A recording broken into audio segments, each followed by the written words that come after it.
Sir नमस्ते. नमस्ते. तुमचं नाव आणि पत्ता सांगा सर. माझं नाव विशाल चैतन्य व्यवहारे, मुक्काम पोस्ट करकम, तालुका पंढरपूर, जिल्हा सोलापूर.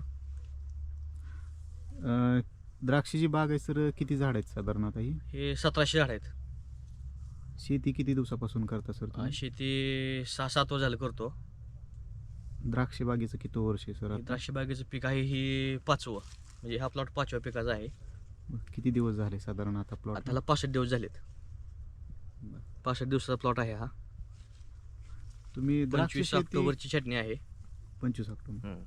द्राक्ष शेती किती दिवसापासून करता सर? तसं कसं आहे, आमच्या घरी द्राक्ष शेती म्हणजे 25 वर्षापासून आमचे वडील आजोबा हे करत आलेले आहेत. आणि आता आम्ही याच्यामध्ये नवीन पिढी उतरलेली आहे आमची. बघतो. बरं, द्राक्षीचा प्लॉट करत असताना तुम्ही एक आगळा वेगळा आणि नवीन प्रयोग केलाय सर, हां. की जे इतर शेतकरी करतात हो. त्यापेक्षा तुम्ही काहीतरी वेगळं केलंय. हां. तर तुमचं द्राक्षाचा प्लॉट बघत असताना तुमचं वेगळं पण काय आहे याबद्दल थोडी माहिती सांगा. सर, आम्ही काय केलं होतं बरं का, भाग्यलक्ष्मी डेअरी फार्म मनसरचा जो आपला डेअरी फार्म आहे तो त्याचे सेंद्रिय खते येतात. सॉइलगेन, फॉस्गेन, पोटागेन, ट्रायगेन, जिओगेन. म्हणजे जिओगेन यांची स्लरी आहे. सॉइलगेन, फॉस्गेन, पोटागेनचा आम्ही एप्रिल छाटणीला डोस केला होता. शेणखत न टाकता आम्ही काय केलं, सॉइलगेन इकडे 1 किलो टाकलं झाडाला, आणि फॉस्गेन, पोटागेन 500-500 ग्रॅम टाकून आपण बेसळ डोस केला. आणि रासायनिक खत त्यासोबत एक बॅग फक्त घेतली. रासायनिक खत पण जास्ती कमी केलं पूर्णपणे, आणि ऑर्गॅनिक सेंद्रिय खतं जास्ती वापरली.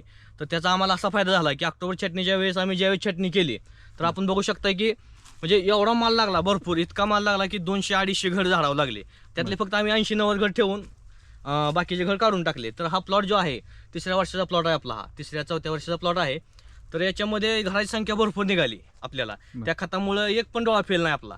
आणि परत ऑक्टोबर छाटणी केल्यानंतर आता जी काय सुटण्याचा प्रॉब्लेम आहे किंवा मनी गळ किंवा घड जिरण्याचा प्रॉब्लेम येतो द्राक्षामध्ये ऑक्टोबर छाटणी केल्यानंतर, हा आम्हाला काही झालेला नाही. म्हणजे जेवढा घड निघाला आमचा, निघतानाच घड मोठा निघाला. त्यामुळे टॉनिकची वगैरे आम्ही जास्ती प्रमाणात आम्हाला टॉनिक वापरावं लागले नाहीत. तर अशा पद्धतीने आपला 65 दिवसाचा प्लॉट आहे. एक नंबर, म्हणजे 70-80-90 घडाचं झाडावर ठेवलेत आम्ही. आणि साईज वगैरे ही, आणि आज पहिली गोष्ट झाडा स्टोरेज. एप्रिल छाटणी जे आपण स्टोरेज करतो, तर आमच्या ह्या भाग्यलक्ष्मी खतामुळे स्टोरेज एवढं झालं की बाकीचं आम्हाला काय टाकायची गरज पडली नाही. आणि वॉटर सोल्युबल आमचं निम्यावर झालं. त्यामुळे एक आम्हाला एक फायदा झाला. आणि कमी खर्चात असा प्लॉट येतोय. अशा पद्धतीनं आम्ही म्हणजे वापरतो बा खतं.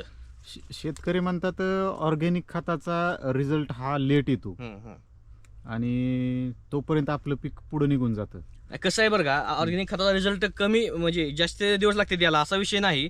तर ही आपली जी खतं आहेत त्याच्यामध्ये पूर्णपणे बॅक्टेरिया केले आहेत सगळ्या. म्हणजे ते आपण जी खत वापरलं भाग्यलक्ष्मीचं, तर त्याचा रिझल्ट आम्हाला लगेच 1 महिन्यापासून पुढं चालू व्हायला लागू झाला. तर बाकीची खतं ऑर्गॅनिकमधले आणि हे डेअरी फार्मचं जे आम्ही वापरलं त्याच्यामध्ये फरक आहे सर. म्हणजे त्याचा आम्हाला रिझल्ट लगेच जाणवला. सर, आपण किती दिवसापासून खतं वापरतात? सर, आम्ही 4 वर्षापासून ते खतं वापरतो बघा. आम्हाला ज्यावेळेस माहीत झाल्यापासून आम्ही ते खतं वापरायला चालू केले. आणि स्लरी आता 3 कॅन झाले त्याला सोडून स्लरीचे. आता 1 महिन्याला आम्ही 1 कॅन देतो याला स्लरीचं.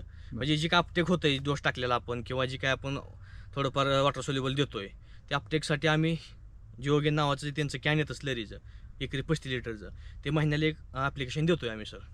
रासायनिक खतासोबत खतं वापरली तर चालतात का सर? रासायनिक खतासोबत टाकलं तर काय अडचण नाही सर. रासायनिक खतं आणि ते सेंद्रिय खत ज्यावेळेस जमिनीमध्ये जातं त्यावेळेस त्याचं वेगवेगळं काम दोन्ही पण करतात. आणि कसं आहे, ही खत वापरल्यानंतर रासायनिक आम्ही कमीच वापरतोय सर. म्हणजे 1-2 बॅग रासायनिकचे आहेत, बाकीचं हे 90% हे वापरतो आणि 10% फक्त रासायनिक खत वापरतो. आता सर, तुमच्यासोबत आता बाकीचे शेतकरी आहेत ते रासायनिकच्या सोबत शेती करतात. तुम्ही सेंद्रिय खतांचा वापर चालू केलाय. तर सर, त्यांच्यात आणि तुमच्यात काय बदल वाटतो तुम्हाला? मालाची शायनिंग जी आहे सर आणि फुगवण क्षमता मालाची, त्यांच्या म्हणजे जे काही छाटणी आमच्या सोबतच्या आहेत ते अशा पद्धतीनं माल फुगलेला नाही त्यांचा. आणि शायनिंग, घडाची लांबी बघा, तुम्ही लांबी बघू शकताय घडाची.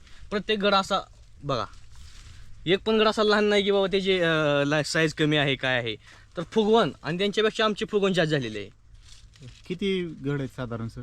90-100 घड आहेत सर. आणि सगळे घड आहेत ते सशक्त? हाय असे सगळे घड तुम्ही बघू शकताय बघा. एक पण घड असा लहान किंवा मोठा नाही, एक साईज असं माल झालेला आहे सगळा. आणि विषय म्हणजे बेदाना करतो आम्ही, त्यामुळे बेदाना जो आहे आमचा क्वालिटीचा आणि ऑर्गॅनिक असल्यामुळं 200 रुपये किलोने बेदाना विकलाय सर आम्ही हा गेल्या वर्षी. म्हणजे अशा पद्धतीनं जर खत वापरले आपण ऑर्गॅनिक तर मालाची क्वालिटी 1 नंबरनं राहते. आणि सर, रासायनिकच्या तुलनेत तुमचा खर्च थोडा कमी होतो रासायनिकपेक्षा. जी काय आपण वॉटर सोल्युबल वापरणार आहे साहेब, आता बॅग आपली 48 5,000 रुपये 5,500 रुपये 0.5ची बॅग गेलेली आहे सर. तर आम्ही जी कॅन सोडतोय ना ती एका बॅगेचं काम करते. म्हणजे अपटेक करून प्लस झाडातला ट्रेस जो आहे रासायनिक खतामुळे झाडाला ट्रेस येतो, तो ट्रेस काढायचं काम सुद्धा ते आपल्या ऑर्गॅनिक मधलं जिओगेन नावाचं स्लरी करते. अशा ऑर्गॅनिक पद्धतीनं आम्ही ते कॅन वापरतो. अपटेकसाठी तुम्ही त्याच्यामध्ये सर ट्रायको आहे, हं. अजूर बॅक्टर आहे, PHB KMB अपटेकसाठी जी बॅक्टर आहेत त्या कंपनीने त्याच्यामध्ये दिलेले आहेत सर. त्यामुळं भाग्यलक्ष्मी खतं आम्ही वापरतो ह्याला. जर किती दिवसापासून वापरताय सर तुम्ही? 4 वर्षापासून वापरतो सर. 4 वर्षापासून वापरतो. हो का, हा बघा घर म्हणजे साईजला काय अडचण नाही. हा असं कमीत कमी 1 फुटापर्यंत घड आहे ते. 1 फुटापर्यंत घड आहे. म्हणजे शेतकरी आता रासायनिक पद्धतीनं शेती करतात हां. आणि बेदाणा करतात. जे शेवटी आपला बेदाणा तयार होतो त्या बेदाण्यामध्ये तुमच्यात आणि त्यांच्यात कसं ॲव्हरेज राहतं? ते सांगितलं सर, आमची जी क्वालिटी आहे मालाची ते आम्ही 200 रुपये किलो प्रत्येक काळात माल विकला. बरं. जे काय रेट आता बाजारात 150 चालू आहेत, 160 चालू आहेत सरासरी. आता ह्या वर्षीचं रेट होतं 150पर्यंत रेट होतं सरासरी, 160पर्यंत हायेस्ट, 180 लेतले 180, पण आमचा माल 200 रुपयाने आम्ही विकला. बरं. ही क्वालिटी मधला फरक आहे सर रासायनिक आणि ऑर्गॅनिक मधला. बरं सर, मालाची क्वालिटी अतिशय महत्त्वाची आहे आणि ती या खतामुळे निघते सर. आता सर तुमच्या भागातले शेतकरी रासायनिक पद्धतीने शेती करतात, तर त्या शेतकऱ्यांसाठी काय संदेश द्याल सर? सर हे खतं जे आहेत ना ऑर्गॅनिक मधले भाग्यलक्ष्मीचे, ते बऱ्यापैकी मी सांगणार शेतकऱ्यांना की वापरा तुम्ही. पुढल्या वर्षीपासून तरी वापरा. कसं आहे याचा आता रिझल्ट बघून तरी लोक बऱ्यापैकी मला म्हणतात की तुम्ही काय टाकताय किंवा काय डोस केला आहे.